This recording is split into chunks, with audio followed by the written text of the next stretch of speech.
pendampingan kepada sekolah penggerak dilakukan untuk memastikan implementasi kurikulum Merdeka itu berlangsung atau bisa diterapkan dengan baik di setiap satuan pendidikan.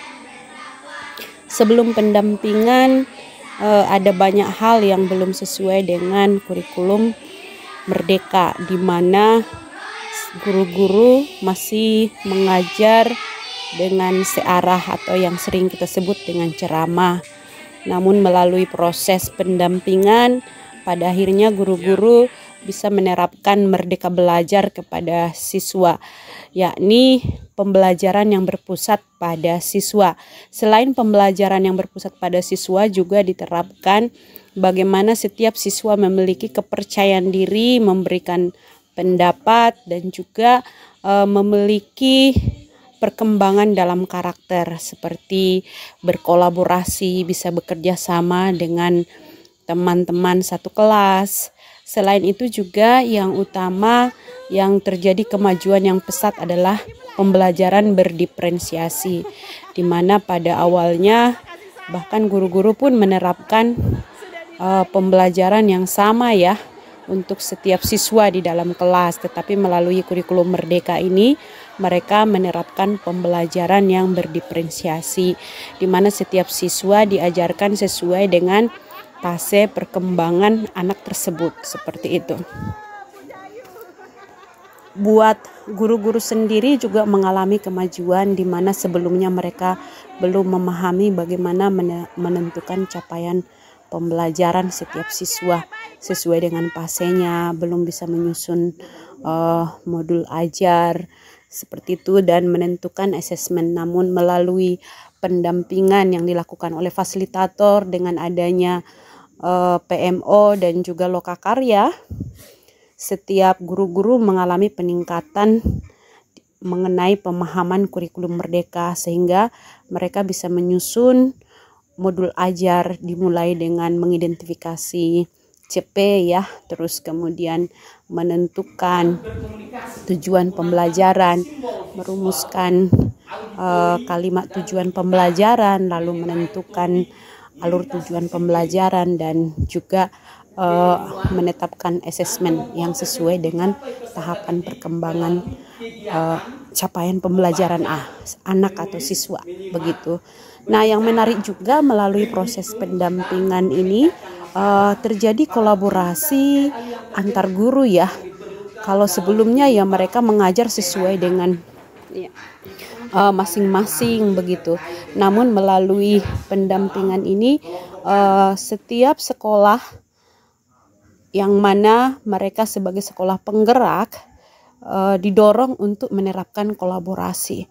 Jadi mulai dari PKP sampai ini tahun kedua untuk angkatan kedua dan tahun ketiga untuk angkatan pertama, mereka akhirnya terbiasa untuk berkolaborasi menyusun modul ajar, berkolaborasi membuat alat peraga edukatif, begitu. Juga berkolaborasi di dalam menganalisis persoalan-persoalan yang terjadi ketika mereka mengajar di kelas. Dan efektifnya mulai dari 2023 mereka sudah mulai memiliki komunitas belajar. Ada yang komunitas belajar sesuai dengan mata pelajaran yang ada, juga komunitas belajar sesuai fase. Nah, ini memberikan kontribusi yang sangat besar karena kan dengan adanya kolaborasi, hal yang semula bersifat tidak kreatif menjadi lebih kreatif, yang semula rasa berat karena harus dikerjakan sendiri menjadi lebih ringan. Nah, ini juga memberi dampak positif kepada setiap siswa karena siswa juga terdorong untuk berkolaborasi di setiap kelompok yang sudah ditentukan sesuai dengan asesmen diagnostik yang sudah dilakukan. Mereka di kelompok itu belajar bersama, saling menolong. Bahkan anak-anak didik juga bisa menjadi tutor sebaya untuk rekan-rekannya, begitu. Yang kemudian juga yang menarik adalah bahwa siswa yang pada awalnya terutama ya untuk kita di dataran Sumba Rata-rata percaya diri anak itu sangat rendah, namun dengan penerapan kurikulum merdeka ini di mana pembelajaran berpusat pada siswa dan mereka diajarkan sesuai dengan tahapan capaian pembelajarannya gitu. Mereka menjadi percaya diri untuk menyampaikan pendapat, berani memberi pendapat, berani menanggapi, merespon, bahkan mereka tidak sungkan-sungkan memberi masukan kepada guru-guru gitu ya. Hal yang positif yang salah satu praktek baik yang terjadi adalah melalui kotak aspirasi murid itu, salah satu sekolah yang saya dampingi akhirnya mendapatkan aspirasi siswa bahwa mereka keberatan jika guru merokok di dalam ruangan, sehingga aspirasi siswa tersebut disampaikan ketika mereka PMO dan juga disepakati bersama untuk mereka membuat ruangan yang bebas rokok ya, di mana ukurannya 2x1. Dan ini hal yang positif ya.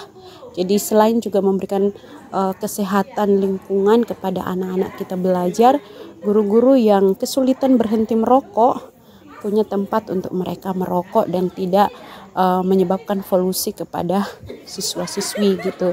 Juga berdasarkan aspirasi murid ini juga guru-guru yang sebelumnya kadang melakukan kekerasan ya, tidak sengaja misalnya mereka berbicara dengan nada kasar atau mencubit, pada akhirnya mereka juga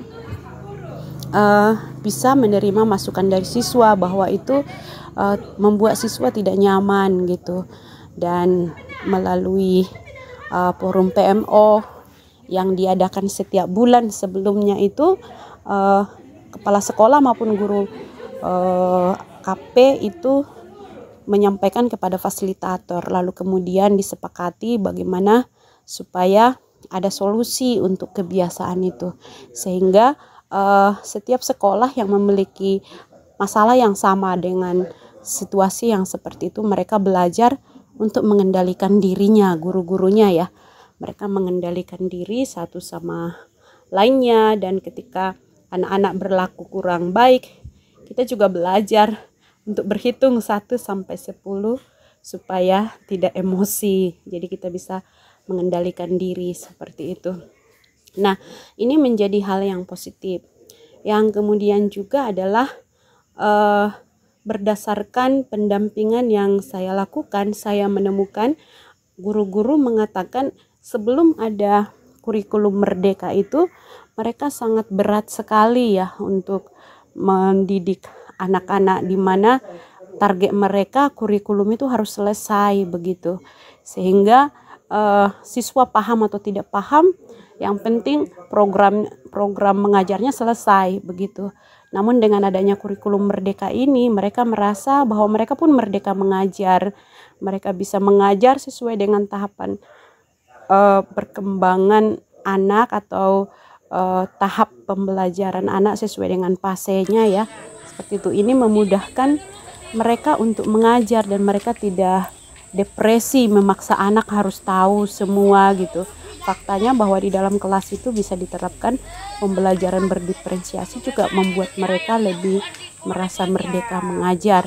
Hal yang sama juga disampaikan oleh kepala sekolah, bahwa sebelumnya kepala sekolah sangat sulit untuk mengajak guru-guru berkolaborasi bersama gitu ya, karena juga ada istilah senioritas seperti itu. Tapi dengan adanya penerapan komunitas belajar, mereka menjadi setara satu sama lain. Jadi ada komunitas belajar yang ramah guru, tidak ada senioritas. Nah, ini menjadi hal yang sangat positif. Jadi adanya kurikulum merdeka di satuan pendidikan dan pendampingan dari fasilitator mendorong sekolah itu mengalami peningkatan, bukan hanya dari segi nilai untuk peserta didik, tetapi juga target dari profil pelajar Pancasila itu bisa diterapkan, dan rapor pendidikan juga pada akhirnya mengalami peningkatan untuk literasi numerasinya gitu ya. Dan bersyukur dengan adanya juga PMM mendorong guru-guru untuk mengembangkan kapasitas mereka dan belajar berbagi praktek baik. Praktek baik yang ada itulah yang memotivasi mereka juga melakukan hal yang sama di sekolah mereka. Berikut kita saksikan video praktek baik dari SDI Malumbi yang berhasil mempraktekkan papan kebaikan. Kurangnya semangat kebaikan dan kerjasama di antara siswa dapat menciptakan lingkungan belajar yang kurang harmonis dan kurang produktif. Seringkali persaingan yang berlebihan dan kurangnya pemahaman tentang pentingnya bekerja sama dapat menjadi hambatan utama dalam pembentukan hubungan positif di antara siswa. Untuk mengatasi masalah ini, perlu adanya kolaborasi yang erat antara sekolah, orang tua, dan siswa. Sekolah harus memberikan bimbingan, peraturan yang jelas, dan dukungan pendidikan untuk membantu siswa mengatasi perilaku mereka di kelas. Membiasakan siswa untuk melakukan kebaikan di rumah dan di sekolah adalah langkah penting dalam mendidik individu yang bertanggung jawab dan peduli terhadap lingkungan sekitarnya. Di rumah, orang tua juga memiliki peran utama dalam membentuk karakter anak-anak. Mereka dapat membantu anak-anak memahami nilai-nilai seperti kerjasama. Dan di sekolah, guru memiliki peran penting dalam membentuk perilaku positif siswa. Guru juga dapat membangun lingkungan kelas yang inklusif dan memfasilitasi diskusi tentang kebaikan, moralitas, dan empati. Sekolah juga dapat mengadakan program-program yang mendorong siswa untuk terlibat dalam kegiatan sosial seperti peduli lingkungan atau program-program mentoring antar siswa. Untuk membentuk perilaku positif siswa, saya menggunakan papan kebaikan.